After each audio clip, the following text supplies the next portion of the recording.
दोस्तों, मैं नील जोधपुर से आज आपको कहानी सुनाऊंगा। लोग कहते थे उस लिफ्ट में भूत है। यह कहानी दिल्ली की है। हम अम्बेडकर कॉलोनी में रहते थे। हमारे भवन का नाम अप्सरा था। लिफ्ट में भूत होने की अफवाह थी। दरअसल एक महिला ने 14वीं मंजिल से कूदकर आत्महत्या कर ली थी। तभी से लोग कहते थे कि लिफ्ट में उस औरत का भूत दिखता है। हमारा घर 5वीं मंजिल पर था। हालांकि मैं भूत की बात पर ज़्यादा विश्वास नहीं करता था, लेकिन फिर भी रात को लिफ्ट में जाने से डरता था। खैर, मुझे लिफ्ट की ज़रूरत भी नहीं थी। एक दिन मैं अपने एक मित्र के साथ घर वापस आ रहा था। वह भी उसी बिल्डिंग में रहता था। उस समय रात के करीब 10 बज रहे थे। हम लिफ्ट में जाने से डरते थे, लेकिन हम एक दूसरे को यह दिखाना नहीं चाहते थे कि हम डरे हुए हैं। हम लिफ्ट में चढ़ गए।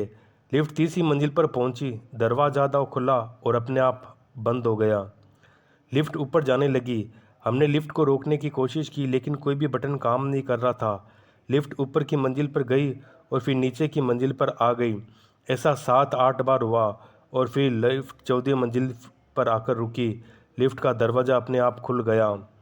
हम बहुत डरे हुए थे। हम जल्दी से लिफ्ट से नीचे भागे और अपने घरों में दाखिल हुए। घर में सभी ने पूछा कि क्यों हाफ रहा हूँ। मैंने बहाना बनाया कि मैं एक दोस्त के साथ दौड़ रहा कर आया हूँ। इसके बाद मैंने कभी लिफ्ट का इस्तेमाल नहीं किया। छत पर चुड़ैल। मेरा नाम अनिल है। मैं आपको एक कहानी सुनाने जा रहा हूँ जो मैंने आंखों से देखी। बात 6 साल पुरानी है। उस वक्त हम जोधपुर शहर में रहते थे। कुछ दिनों से हमारे मोहल्ले में किसी चुड़ैल के घूमने की अफवाह फैली हुई थी। कुछ लोगों ने कहा कि उन्होंने रात में एक डरावनी महिला को घूमते हुए देखा है। वह कभी घरों की छत पर तो कभी गलियों में घूमती नजर आती है। इस वजह से लोगों ने छत पर सोना बंद कर दिया था। अंधेरा होते ही सड़कें सुनसान हो जाती थी। एक दिन मोहल्ले के लोग मिलकर रात भर देखते रहे, पर कोई नहीं आया। मुझे तो बिल्कुल विश्वास नहीं होता था। जो भी चुड़ैल की बात करता था, मैं उसका मजाक उड़ाता था। मैंने माना कि ये लोगों की वहम है। कोई शख्स लोगों को डरा रहा है। एक रात बत्ती चली गई। गर्मी में अंदर अंदर सब सो रहे थे। चुड़ैल के डर से कोई छत पर जाने की हिम्मत नहीं करता था। मुझे ऊपर जाने की मनाही थी, लेकिन जब गर्मी बर्दाश्त नहीं हुई तो मैं अपना बिस्तर लेकर छत पर चला गया। छत पर पहुंचकर देखा तो छत के कुंडों पर एक महिला बैठी है। उसके हाथ में मांस का टुकड़ा था, जिसे वह खा रही थी। उसका चेहरा दूसरी तरफ था। केवल उसके हाथ जानवरों जैसे दिखते थे। ये सब देखकर मेरी हालत और ख़राब हो गई। मैं अपना बिस्तर वही छोड़कर भागा और दरवाजे की कुंडी लगा दी। उस दिन से मैं डायन की बातों में विश्वास करने लगा। अगले कुछ दिनों तक डायन दिखने की घटनाएं होती रही, लेकिन कुछ दिनों बाद डायन दिखना बंद हो गई। लोगों का डर भी समाप्त हो गया, लेकिन मैंने जो देखा उसे मैं कभी भूल नहीं सकता। तालाब में भूत। बात तब की है जब मैं 10-11 वर्ष का था। गर्मी की छुट्टी थी। मैं अपने गांव गया था। गांव में मौज मस्ती के अलावा कोई काम नहीं था। गांव में आज़ादी थी, वो शहरों में कहाँ थी। गांव के पास एक तालाब था। एक दिन मैंने अपने भाई से, जो गांव में रहता था, वहाँ चलने को कहा। उसने बताया कि तालाब में एक भूत रहता है, वहाँ जाओगे तो मारे जाओगे। मैंने कहा चुपके से आओ, किसी को पता नहीं चलेगा। अगले दिन दोपहर को जब घर में सब आराम कर रहे थे, हम दोनों चुपके से निकल पड़े। हमने अपना मछली पकड़ने का सामान भी ले लिया। तालाब पहुंचकर हमने मछली पकड़ना शुरू किया। थोड़ी देर बाद मेरा भाई वहां से उठा और कहीं चला गया। मैं वहां अकेला रह गया। अचानक किसी ने मुझे पीछे से जोर से धक्का दे दिया। मैं तालाब में गिर गया। तालाब बहुत गहरा नहीं था, फिर भी मैं बाहर नहीं निकल सका, जैसे कोई मुझे अंदर खींच रहा हो।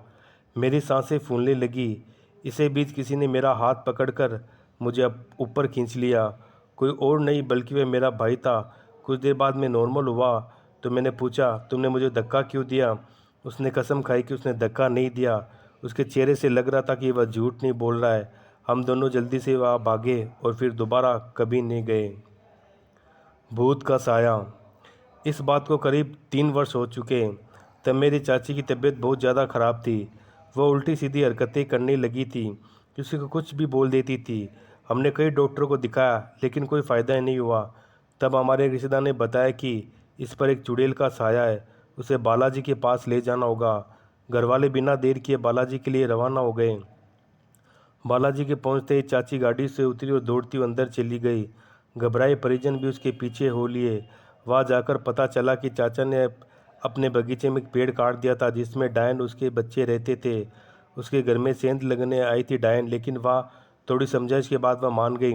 उसने अपने भूखे बच्चों के लिए दूध मांगा। चाचा दूध ले आए और जैसे उन्होंने दूध देना चाहा, उसने मना कर दिया और कहा कि मेरे बच्चे मीठा दूध पियेंगे। चाचा ने सामने से जलेबी लाकर दूध में डाल दी। उसके बाद उस चुड़ैल ने जंगल में एक पेड़ लगाने को कहा, साथ ही 2 साल तक रोज उसके नीचे दूध रखने को कहा। उसके बाद चाची ठीक होने लगी। सब लोग वापस आ गए, लेकिन वापस आते समय चाची कुछ अजीब हरकतें करने लगी। घर वाले परेशान हो गए। पूछने पर पता चला कि अब तो किसी और भूत का साया है। उसने बताया कि कुछ साल पहले मेरे चाचा को एक सपना आता था। सपने में एक आदमी उसके पानी मांगता था। उसने बताया कि वह वही आदमी है। इसके बाद क्या हुआ पूछने पर किसी ने कुछ नहीं बताया, लेकिन चाची बिल्कुल ठीक थी, जिससे सभी संतुष्ट थे। चाची का भूत। यह कहानी मेरे गांव की है। वह मेरे 2 चाचा और उसका परिवार गांव में रहा करता था। सब कुछ ठीक चल रहा था, लेकिन मेरे बड़े चाचा की सड़क दुर्घटना में मृत्यु हो गई। उसके कुछ समय बाद मेरी बड़ी चाची का भी देहांत हो गया। इसके बाद मेरे छोटे चाचा और उसका परिवार भी गांव का घर छोड़कर शहर आ गए। कुछ महीनों के बाद मेरे छोटे चाचा को गांव के घर में मरम्मत करवाने जाना पड़ा। उन्होंने घर की मरम्मत का काम शुरू किया। एक शाम मरम्मत का काम खत्म कर 10 बजे चाचा छत पर लेटे हुए थे। उन्होंने आंगन में बैठी मेरी बड़ी चाची का भूत देखा। चाचा की आंखों में आंसू भर आए। जैसे वे सीढ़ियों के नीचे पहुंचे, उन्होंने देखा कि मेरी बड़ी चाची सीढ़ियों की नीचे बैठी उन्हें घूर रही है। यह देखकर मेरे चाचा एकदम डर गए। उन्होंने होश खो बैठे। उसके बाद जब उन्हें होश आया तो वे पड़ोसी के घर गए। उन्होंने सारा दृश्य बता दिया। उसके बाद मेरे चाचा की तबीयत पूरी तरह बिगड़ गई। वह जल्दी से शहर आ गए, लेकिन उस बात को कभी भूल नहीं पाए। माँ की ममता। रमेश 25 साल का है। उसकी नई नई शादी हुई। उसकी खूबसूरत पत्नी है। दोनों हनीमून के लिए हिमाचल गए थे, जहाँ उन्होंने 5 दिन बिताए। अब उसके घर लौटने का समय आ गया था। दोनों अपनी कार में बैठकर नोएडा के लिए निकल गए। रात के 10 बज रहे थे। वे हिमाचल की घाटी को पार करने वाले थे। सड़क बिल्कुल सुनसान थी। गाड़ी बहुत तेज गति से जा रही थी। अचानक रमेश ने अपनी कार के सामने एक महिला को देखा, जिसने लाल साड़ी पहनी हुई थी। वह दूर से ही हाथ हिलाकर गाड़ी रोक रही थी। उसे देखकर रमेश की पत्नी ने कार रोकने से मना कर दिया, क्योंकि उसे डर था कि कोई डकैती की साजिश हो सकती है। अचानक महिला कार के सामने आ गई, जिससे उसे कार रोकनी ही पड़ी। महिला जोर जोर से दरवाज़ा पीटने लगी। उसके चेहरे के भाव से ऐसा लग रहा था जैसे किसी बड़ी मुसीबत में फंस गई हो।